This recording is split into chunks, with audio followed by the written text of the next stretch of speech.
right, guys, back in the backyard here. I want to let you know this show is brought to you by Manscaped.com. Head on over there, guys, right now and treat yourself to some amazing products. I've got the Lawnmower 4.0. It trims with confidence, guys. No nicks and cuts. Try the beard trimmer. Try the deodorant. Try everything they've got. It's amazing. Use code ShowerLion20 upon checkout to save, guys. Amazing products, guys. Manscaped.com. ShowerLion20. Let's get into Week 5 preview. Must starts. What's up, guys? Back in the backyard here, heading into NFL Week 5. Got an exciting video here for you. Got some latest news and notes I want to cover, and also the optimal starts at each position, including giving you guys some streamer defenses. Now, I did an episode a couple days ago, but I just want to cover mainly some of the latest news going into the week. Some big names here, including Jonathan Taylor and Cooper Kupp, that need to be addressed here. Kind of my feelings on them heading into Week 5 and if they're going to start.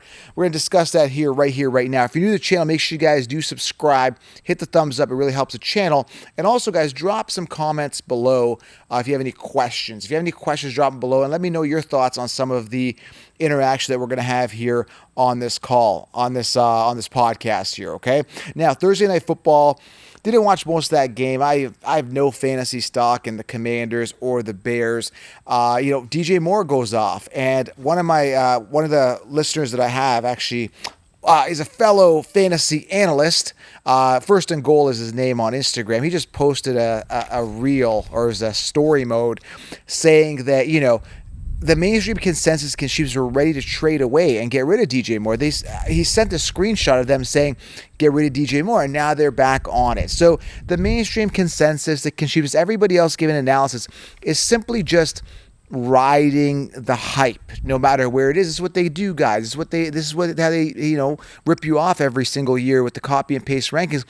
Whatever is hot, they'll just talk about it. Like Tank Dell, for example, when he was hot, a couple weeks ago, everyone was like, oh, Tank Dell, acting like they knew about him the whole time, right? That's just one example, right? They'll just ride the train when it's hot, and they just did it with DJ Moore. Again, telling you to trade him away last week.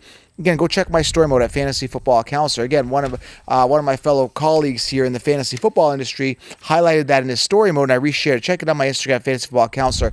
Again, the lies, the deceit, constant dick riding all the time on certain players having hot weeks. It's ridiculous. So that's the name of the game we got here. So drop a comment below. Let me know what you guys think. But again, DJ Moore going off. Turns out in one of my leagues, I'm actually playing against him. He got 49 points in that league. But I'm comfortable with my team. I think we're going to come back in that particular league. I'm 3-1 in that league. And again, I'm playing against DJ Moore. Again, that's just the luck of the draw. That's how fantasy works. Sometimes you end up playing against guys that really crush it, and it's happening a lot. Devin Achane goes off one week and you end up playing against him. So it's not that your team sucks, it's you went against a guy who had like a monster week. It's very unfortunate, but that's just the luck of the draw. That's fantasy football, right? That's fantasy football. So let's go over the optimal starts at each position, but also let's talk a little bit about the news here. Jonathan Taylor practiced all of Thursday, fully practiced. He's good to go, apparently. The only concern here is that he may be limited in snaps. So again, you guys got to check. Okay, if you're a Jonathan Taylor owner, if you're a Cooper Kupp owner, whatever owner you are, you got to check last minute if they're starting. But understand, some of these guys coming back may be limited in snaps. Okay, so Jonathan Taylor coming back, is he going to get a full workload? That's to be seen, right? He's going to come back. He's going to be a little rusty, right? It's people coming back sometimes. They've been off the field, haven't played full force for a while. Maybe a little rusty, but I think he should be good to go. He's top elite talent, but just temper expectations, although he could have a good week if he does play, okay? We got Javonte Williams this week. Apparently his hip is banged up. He's limited in practice. Fire up Jaleel McLaughlin if Javonte is out, and if Javonte does come back, he may be limited in snaps, so really be cautious if you are a Javonte owner. If you have a better option, you might want to consider it. And again, another situation, monitor, do your research before the game, okay? Saquon status up in the air. Make sure if you're a Saquon owner, make sure that his status is up in the air at the time of this recording. Now, if you're listening to this Sunday morning and, Saquon is cleared to go, don't come back and say, well, Joe told me that Saquon's status is up in the air. It's not for sure, guys. I'm recording this on Friday, okay? So Friday morning to be exact. So some things are going to change, but I'll give you the up-to-date latest news at the time of this recording. Cooper Kupp, full participant. Definitely want to start him if he plays. Now, all those people that own Puka, Puka Nuka, whatever his name is.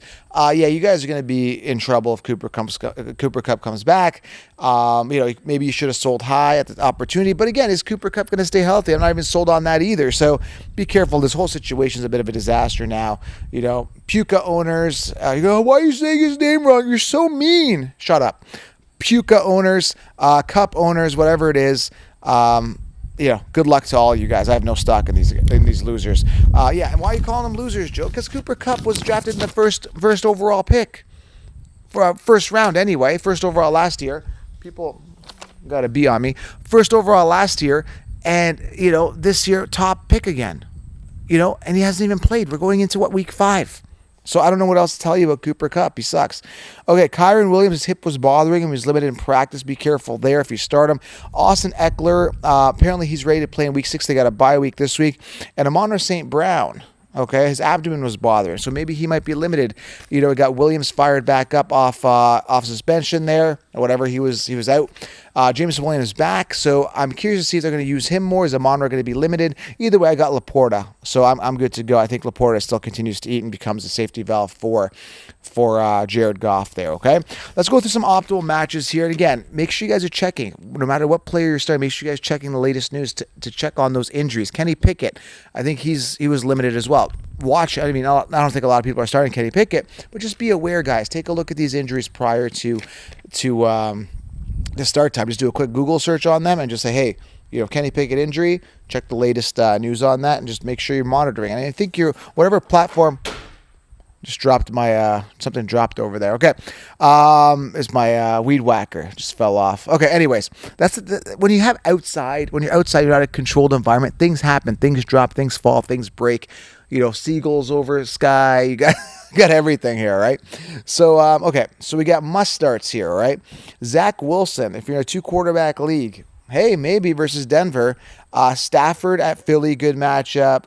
Daniel Jones at Miami, good matchup. Joe Burrow versus Arizona. Joe Burrow, you got to do something this week, man. I don't know what to tell you.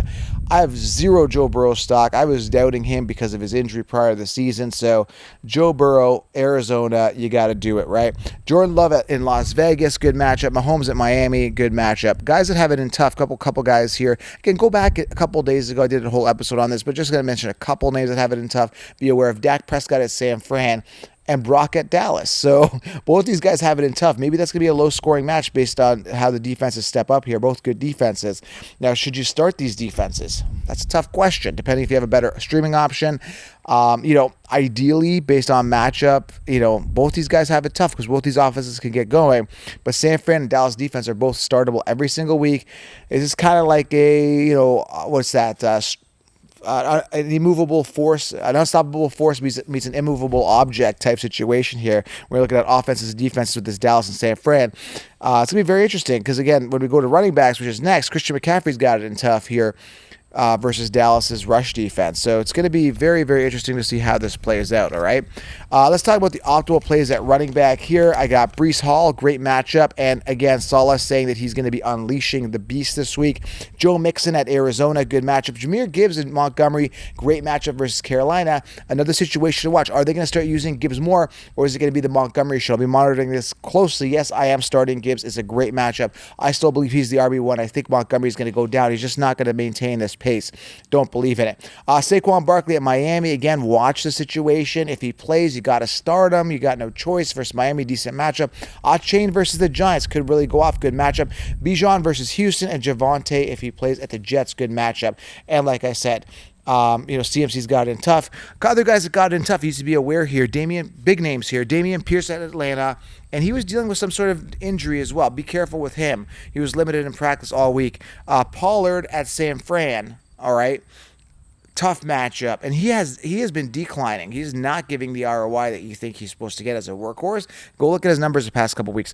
And Jonathan Taylor, he does have it in tough against Tennessee's rush defense, divisional matchup, coming back. So again, I'm still firing up Jonathan Taylor. I have him only in one league, and I got him in a 2-quarterback league where I was able to stack all these running backs early, which is awesome. And I'm able to get Jared Goff and Jordan Love as my quarterbacks. Worked out great, and I got all these running backs. So I'm firing him up in that league. Tons of depth in that league, so I'm starting him. Okay? if he plays and everything's good to go, and hopefully gets full workload. Taylor does. Wide receivers, good matchup. Zay Flowers at Pittsburgh, Rashee Rice, and all of the wide receivers from KC playing Minnesota. Good matchup, although you got a question on who's going to get the ball. Maybe Rashee Rice gets a touchdown. It's like wide receiver roulette over there. Puka at Philly, good matchup. Why are you saying his name wrong? Puka. I think it's funny. That's why. Garrett Wilson at Denver. You can't make fun of people's names. You're so mean. Who cares? Garrett at Denver here. I've been called worse. Garrett Wilson at Denver, good matchup. Denver should get lit up by Zach Wilson. That's something to be really watching this week. DeAndre Hopkins at Indy, Pittman at Tennessee, and we got we got Watson and Dobbs, Vegas, good matchup. Here, tight ends. Listen, a couple guys have optimal tight ends. With tight ends, just start your best tight end. If you got Laporta, he never sits. He's been performing every week. But Higbee, Ertz, Zach Ertz, Schultz, Goddard, Hawkinson, and Musgrove, all good matchups versus position. Go back and listen if you missed all that, okay? And defense, some good streaming options. Packers, Chiefs, Jets, and Bengals. And obviously, Ravens have a good matchup here as well. They start every single week at defense. They've been pretty solid all year round, all right? So, Week 5 is here, guys. Those are your latest news and notes. Some injury talk there. And I'm telling you guys, go get ready. And at this point, you should know who your volume getters are for the most part. Start your volume getters. Take a look at the matchups. Go back. I did a video, full starts and sits. I lay out the optimizer there for you, and I do it for you. But yeah, you guys should be rock solid. If you want direct access, guys, head on over to right now, guys. Head on over to patreon.com/FF Counselor. Linked it below for direct access. I'll talk soon, guys.